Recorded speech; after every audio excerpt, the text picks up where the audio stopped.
Why Japanese people eat rice every day. It's more than just food.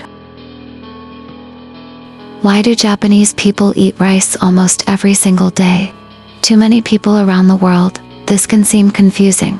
Rice is a carbohydrate, and in many modern diets, carbohydrates are treated almost like the enemy. People avoid rice, they avoid bread, they avoid noodles, they count carbs, they fear sugar, they search for low-carb meals, keto recipes, and new ways to replace the foods humans have eaten for centuries. And yet, Japan has long been known for one of the world's healthiest food cultures. Japanese people have traditionally eaten rice every day, sometimes at breakfast, sometimes at lunch. Sometimes at dinner, and in many homes. Rice is not treated as a side dish, it is the center of the meal. So how can this be true? How can a country eat rice so often, and still be associated with balance, longevity, and healthy living? Maybe the answer is not found in rice alone. Maybe the secret is found in the way rice is eaten, the way it is respected, the way it is balanced with other foods, and the way Japanese culture has understood food, gratitude, and daily life for centuries. Because in Japan, rice has never been just food. It has been survival, kamak culture, memory takima, family takima, spirituality takima, and a quiet reminder that a meaningful life is often built from the simplest things. Chapter 1. Rice was the foundation of Japanese life for thousands of years. Rice shaped Japanese life long before modern supermarkets, before convenience stores, before diet trends. Rice was one of the most important parts of daily survival. It was not simply something people placed in a bowl. It was something communities depended on. Rice fields shaped villages. The seasons shaped work. Rain mattered. Sunlight mattered. Soil mattered. The success of the harvest could decide whether a community felt secure or afraid. In old Japan, rice was so important that it became connected to wealth and power. Land was valued by how much rice it could produce. Samurai were often paid in rice. Taxes were collected in rice. For many people, rice was not just a meal, it was life itself. This is important because it explains why rice carries a meaning that is difficult to understand from the outside. In many countries, rice is simply one option among many. You can choose potatoes, bread, pasta, cereal. But in Japan, rice became something deeper. It became the food that connected people to the land, to the seasons, to their ancestors, to their family table. Even today, when life has changed dramatically, this memory remains. A bowl of rice may look simple, but behind it is a long history of labor, patience, and gratitude. Chapter 2. Rice is not eaten alone. Many people misunderstand Japanese rice culture because they look only at the rice. They see a bowl of white rice and think, carbs, calories, weight gain. But traditional Japanese meals are rarely built around rice alone. Rice is part of a larger system. A typical Japanese meal often includes rice, miso soup, fish, vegetables, seaweed, pickles, and fermented foods. Each part has a role. Rice provides energy, miso soup provides warmth. Fish provides protein, vegetables provide fiber and nutrients. Pickles add acidity and contrast. Seaweed adds minerals. Fermented foods support digestion. The meal is not designed around one giant item. It is designed around balance. This is why the Japanese idea of ichiju sansai is so important. 1 soup, 3 side dishes, and rice. The beauty of this structure is that no single food needs to do everything. Rice does not need to be the entire meal. It simply provides the foundation. The other dishes bring variety, nutrition, texture, and flavor. This is very different from a meal where carbohydrates come with large portions of fried food, sugary drinks, and heavy sauces. Rice itself is simple. What matters is what surrounds it. And in Japanese food culture, rice is often surrounded by foods that encourage moderation. Small portions, different textures, natural flavors, a variety of colors. The meal encourages you to slow down and notice what you are eating. Chapter 3. Why Japanese people don't fear carbs. In many modern cultures, food has become a battle. People divide food into categories. Good food, bad food, clean food, cheat food, allowed food, forbidden food. Carbohydrates are often treated as something dangerous. But Japanese food culture traditionally takes a different approach. Rice is not feared, it is respected. There is a big difference. When a food is feared, people often develop an unhealthy relationship with it. They avoid it completely, then they crave it, then they overeat it, then they feel guilty. But when a food is respected, people learn how to eat it with balance. Rice is not usually eaten endlessly. It is portioned, it is paired, it is part of a meal. This is the key. The problem is rarely one traditional food by itself. The problem is often excess. Eating too much, eating too quickly, eating without attention, eating while distracted, eating because of stress rather than hunger. Japanese culture has long held a quiet wisdom around this. One of the most famous ideas is hara hachibu. Eat until you are about 80% full, not stuffed, not uncomfortable, not beyond satisfaction, just enough. This idea changes the relationship with food. It does not say food is the enemy, it says excess is the problem. So perhaps the question is not, why do Japanese people eat rice every day? Perhaps the better question is, how do they eat it without turning it into excess? And that answer is found in the whole lifestyle. Walking, smaller portions, balanced side dishes, warm soup, eating more slowly, stopping before discomfort. Rice is not isolated from the rest of life. It belongs to a rhythm. Chapter 4. Rice and miso soup, the quiet pair. Rice and miso soup are one of the most important combinations in Japanese food culture. To outsiders, miso soup may look simple. A small bowl of soup, some tofu, seaweed, green onion, maybe vegetables. But together with rice, it creates a feeling many Japanese people associate with home. Rice is steady, miso soup is warm.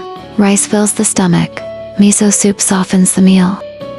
Rice is plain, miso soup has depth. This combination creates balance. Not dramatic, not flashy, but deeply comforting in many Japanese homes. Breakfast was traditionally not a sweet meal. It was not only cereal or pastries. It could be rice, miso soup, grilled fish, pickles, vegetables. This kind of breakfast gives the body warmth, salt, protein, and steady energy. It also creates a slower start to the day. Instead of eating while running out the door, the meal asks you to sit, to receive warmth, to begin the day with something grounded. This may be one reason Japanese meals feel different. They are not only about taste, they are about rhythm. A bowl of rice and a bowl of miso soup say something quietly. Start simply, start steadily, start with balance. Chapter 5. The spiritual meaning of rice. Rice is also deeply connected to Japanese spirituality. In Shinto, rice has long been seen as sacred. Rice is offered at shrines' sake. Made from rice, is used in rituals. Harvest festivals express gratitude for nature's blessings. This matters because it shows how food was not separated from life. Rice was not just calories, it was a gift from nature, a result of rain, sun, soil, human effort, and time. Modern life often hides this connection. Food appears on shelves, wrapped in plastic, ready to buy, ready to eat. We forget the field, we forget the farmer, we forget the weather, we forget the work. But traditional rice culture keeps that memory alive. A single bowl of rice carries the effort of many people. Someone planted it, someone cared for the field. Someone harvested it, someone transported it, someone cooked it. And before it reaches the table, nature has already played its part. This is why gratitude becomes central, not as a forced idea, but as a natural response. When you understand how much life is behind a bowl of rice, you cannot treat it as meaningless. Chapter 6. Itadakimasu and the lesson of gratitude. Before eating, Japanese people often say, Itadakimasu. Many people translate this as thank you for the food, but the meaning is deeper. It is a humble recognition. I receive this. I accept this life. I am grateful for what made this meal possible. This includes the person who cooked, the farmers who grew the food, the animals and plants involved, the natural world, the countless invisible efforts behind the meal. Rice makes this idea easy to understand, because rice is made of many small grains. Each grain looks tiny, almost insignificant. but together, they become a meal. This is similar to life itself. A good life is rarely built by one huge event. It is built by small things repeated every day. Small meals, small acts of care, small moments of gratitude. Small habits that quietly shape who we become. This is why rice is such a powerful symbol. It teaches that small things matter. Every grain matters. Every effort matters. Every meal matters. When people say itadakimasu, they are not simply beginning a meal. They are entering a mindset of receiving, a mindset of humility, a mindset that says, this ordinary moment is not ordinary at all. Chapter 7. Matenai. Why every grain matters. Another Japanese idea closely connected to rice is matenai. Matenai expresses the feeling that something valuable should not be wasted. It is often translated as what a waste. But emotionally, it carries more weight. It is not just about saving money. It is about respect. Respect for resources. Respect for effort.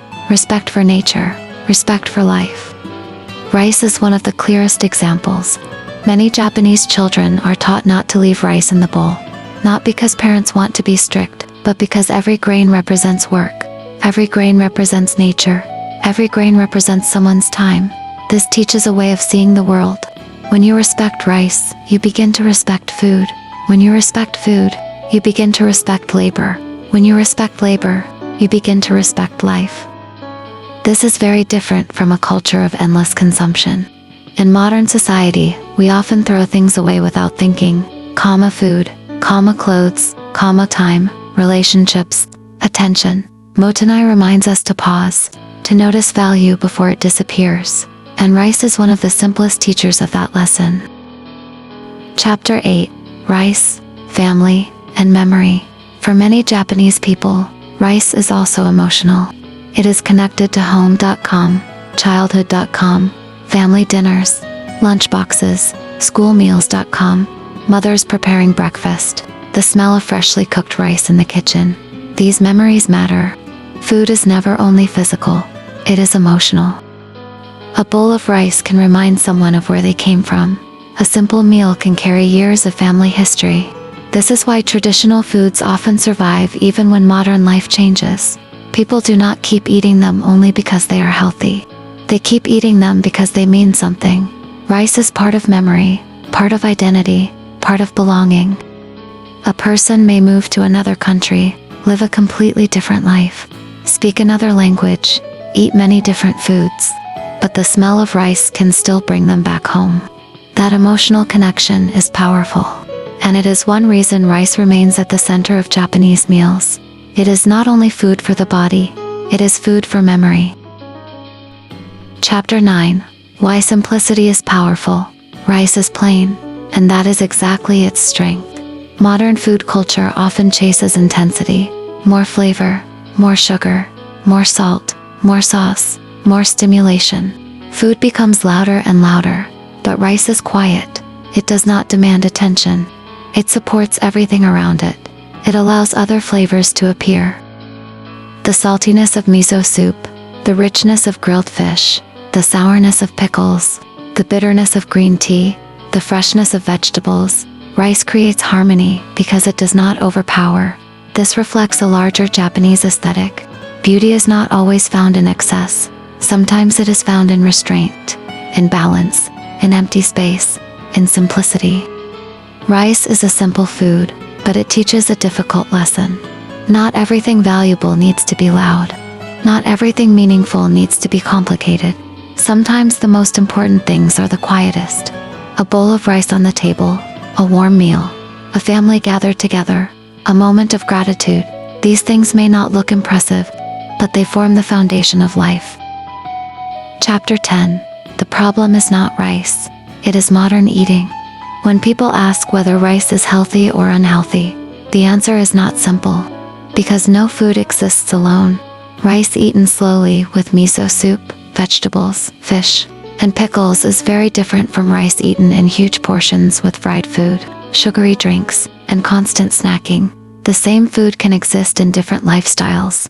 That is why Japanese food culture is not only about ingredients. It is about patterns. How much do you eat? How quickly do you eat? What do you eat with it? Are you distracted? Are you grateful? Do you stop when you are satisfied? Do you eat because you are hungry, or because you are stressed? Modern eating often creates problems, not because of one ingredient, but because of the loss of rhythm. We eat late, we eat fast, we eat while scrolling, we eat while working, we eat without noticing taste. Then we wonder why food no longer satisfies us. Japanese rice culture reminds us that eating is not only a biological act, it is a daily ritual, and rituals shape the mind. Chapter 11. Rice and the Meaning of Enough. One of the strongest lessons rice teaches is the meaning of enough. A bowl of rice is humble. It does not promise luxury. It does not try to impress. It simply nourishes. In a world obsessed with more, this is important. More choices, more flavors, more delivery apps, more snacks, more convenience. But more does not always lead to satisfaction. Sometimes more makes us forget how to appreciate simple things. Rice returns us to basics. It asks us to find comfort in something ordinary. This is not about rejecting modern food. It is about remembering that happiness does not always come from novelty. Sometimes it comes from repetition. The same meal, the same bowl, the same warmth, the same quiet feeling of being cared for. This is why ordinary food can be so meaningful. It reminds us that life does not need to be constantly new to be valuable. Chapter 12. What rice can teach the modern world. Many people today are looking for the perfect diet, the perfect body, the perfect routine, the perfect answer. But Japanese rice culture suggests that health may be less about perfection and more about relationship. Your relationship with food, your relationship with your body, your relationship with nature, your relationship with time, your relationship with enough. Rice is not magic. It is not a secret superfood. It will not solve every health problem. But the culture around rice contains wisdom. Eat with balance, eat with gratitude, eat with others when possible. Respect the food, respect the body, do not waste, do not rush, do not turn every meal into a battle. This may be the true lesson. The Japanese relationship with rice is not about worshipping one food. It is about remembering how to eat like a human being. With awareness.com, with moderation, with connection, with thanks. Ending. It was never just rice. To many people, rice is just carbohydrates. A number on a nutrition label, something to avoid, something to count, something to fear. But in Japan, rice has carried a much deeper meaning. It has been the center of the meal, the center of the home, the center of harvest festivals, the center of gratitude, and sometimes, the center of memory. A simple bowl of rice can teach balance. It can teach humility. It can teach respect. It can teach us not to waste what we have. And perhaps most importantly, it can teach us that health is not built through extremes. It is built through small, repeated acts of care. One bowl, one meal, one day, one quiet moment of gratitude at a time. So maybe the question is not, why do Japanese people eat rice every day? Maybe the real question is, what have we forgotten about the way we eat? Thank you for watching. If this video resonated with you, consider subscribing for more timeless Japanese wisdom, philosophies, and life lessons for modern life.